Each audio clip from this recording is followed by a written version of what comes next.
What's up everybody, this is Sam. Today I'm going to be talking about reselling tickets. And I've been doing this for about 15 years, which is quite a long time. Now I'm not reselling like massive quantities of tickets, I'm only reselling the tickets that I don't personally use.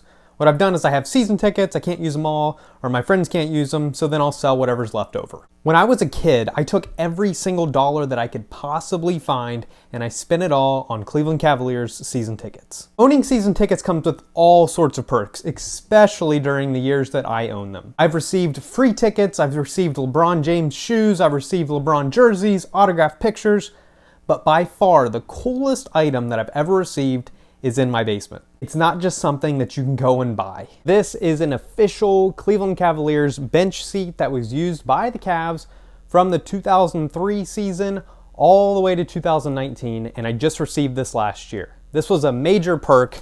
I can't believe that I actually have this in my house. It has become my favorite piece of memorabilia that I own. To think of the games that this chair was actually a part of is crazy to think about.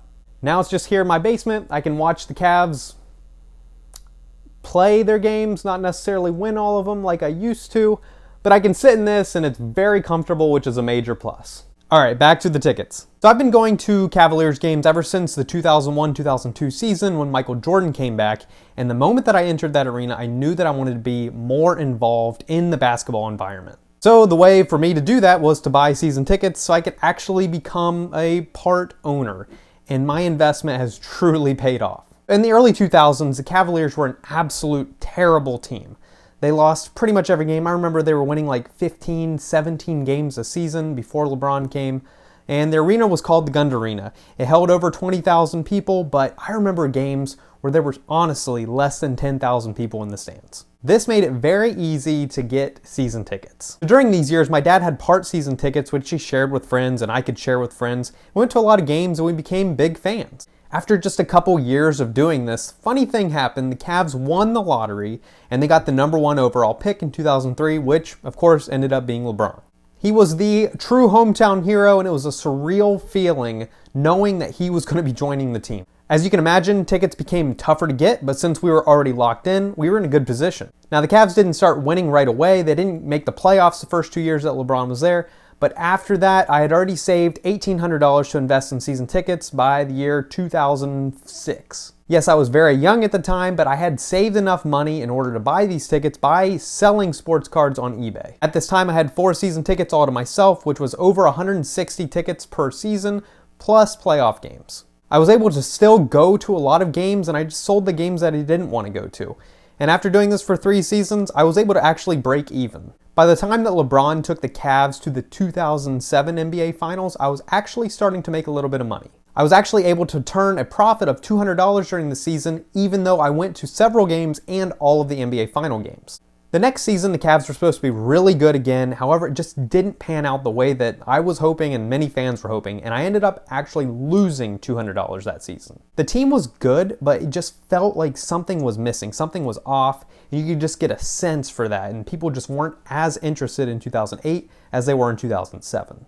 The last game of the season was against the Celtics, which the Celtics beat them out of the playoffs, and that's when LeBron took his jersey off and he decided to go and move to Miami. This was a major hit to my investment, as you can imagine, and I started to lose a little bit of money coming that next season. So LeBron was off the team for 4 straight years where he went to Miami, and I ended up losing an average of $100 every year for 4 years in a row. But it was just $100, and the reason that it was only $100 is because the Cavs weren't making the playoffs. You see, playoff tickets are an additional charge. So during the regular season, my tickets were about $10 a piece, and then come playoffs, they might be $20, $30, $40, depending on how far the Cavs are going along. Since the Cavs weren't making the playoffs, I didn't have to pay for these, and I wasn't going to playoff games, which eats into my budget. Now, in 2014, LeBron decided to come back to the Cavaliers, and this was the absolute best news that you can possibly imagine. I thought that his career in Cleveland was over. For sure over, but this was the best news that I could receive for my investment. My tickets at this point in time were actually under $1,500 a season because I was getting a discount. I had owned season tickets for so long, and they were getting tougher for the team to actually sell to people like me because no one knew that LeBron was coming back. you have to buy these tickets 8 months in advance of the next season starting. So it had been months until LeBron was even going to make his decision about where he was going to go play next. So this $1,500 is in addition to the $600 I was already in the hole. So I was actually down $2,100 by the time that the 2014-2015 season started. Then 2 more tickets came up for sale for season tickets, so I had to buy those as well. So this was another $750, so I was in the hole $2,850 by the time the season started. The home opener against the New York Knicks that year was absolutely insane. Everyone was pumped up to see LeBron back, and my tickets were flying off the shelf. I was able to go to that game and sell the other tickets that I wasn't using. My tickets cost $9 a piece, which I sat in, and then I sold the tickets that were next to me for $100 each. I went to that game, and I still made a $340 profit at the same time. It was amazing. It just kind of showed me what was about to come that season. The NBA at this time was becoming more and more popular, so there was never a better time to own tickets. Now, when a team like the Spurs or the Lakers or the Thunder were in town, tickets would just sell so quickly. These tickets would average like $200 each. And then other games like the Grizzlies or the Knicks or the Heat or whatever other teams, they were averaging about $40 a ticket. This is all during the regular season. During the regular season, I went to quite a few of these games and I still came away with $1,500 in revenue. With the $2,300 that I had spent, I was ahead by $12,000. Now the Cavs made it to the playoffs that year and the team was on a roll.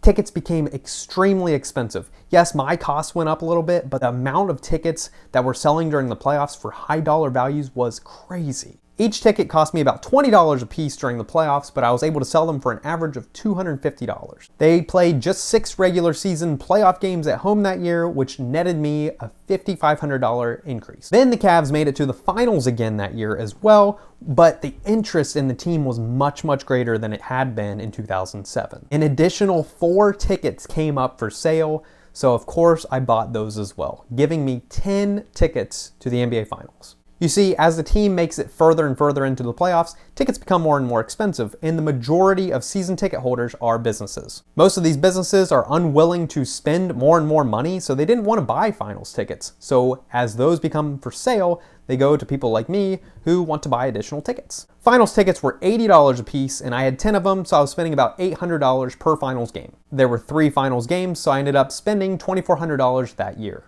But on the secondary market, you couldn't find tickets for less than $400 to get into the arena. I averaged over $450 per ticket sold, and I was able to buy myself some lower bowl tickets to sit in for $900 each, and it didn't even matter. Finals netted me another $10,000 in just those 3 games. That year I ended up making over $27,000 in profit. When the 2016 season started, everyone was so pumped. My season tickets did go up 10%, but hey, I was definitely willing to pay that. The Cavs again made the finals against the Warriors, the historic Warriors team, and I ended up having 10 tickets again, and I was able to make a lot of money. The tickets compared to 2015 had really shot up in value. Now they were averaging $500 just to get into the arena. And that was for games 3 and 4. Game 6 came back to Cleveland, and the average price was $800. That year, in the 2016 season, when the Cavs won the championship, I made $35,000 in profit. The season opener of the 2017 season, as you can imagine, was insane. The Cubs were in the World Series, and the Cavs were having their home opener to raise the banner. Everyone wanted to be in Cleveland that night. That game alone paid for half of my full season tickets. That season didn't turn out as well as the previous one. The Cavs did make it to the finals. I only had 6 season tickets to the finals, but I ended up making $12,000 in profit. The 2018 season was similar, but the hype had fallen just a little bit more. I ended up making $10,000 in profit, so you can't really complain about that. I only had the 6 season tickets again, nothing else came up for sale. Unfortunately, after that season, LeBron left the team again, which left me with some season tickets that had gone up in price, and they're very difficult to sell. All in all, it had been a great investment though. I'm up about $85,000. I was able to pay off my student loan, and I made a large investment in the stock market. I hope this gives you some ideas about how you can make money off of tickets. You know, not ticket scalping where you're buying tons and tons of tickets and trying to control the cost of those, but just reselling tickets that maybe you're not using, or looking for another team that you think is going to be really hot and maybe buying season tickets just to sell those. I really hope you enjoyed the video today, and if you did, leave a like, leave a comment, and subscribe to the channel. I appreciate your support, and I look forward to seeing you in the next video.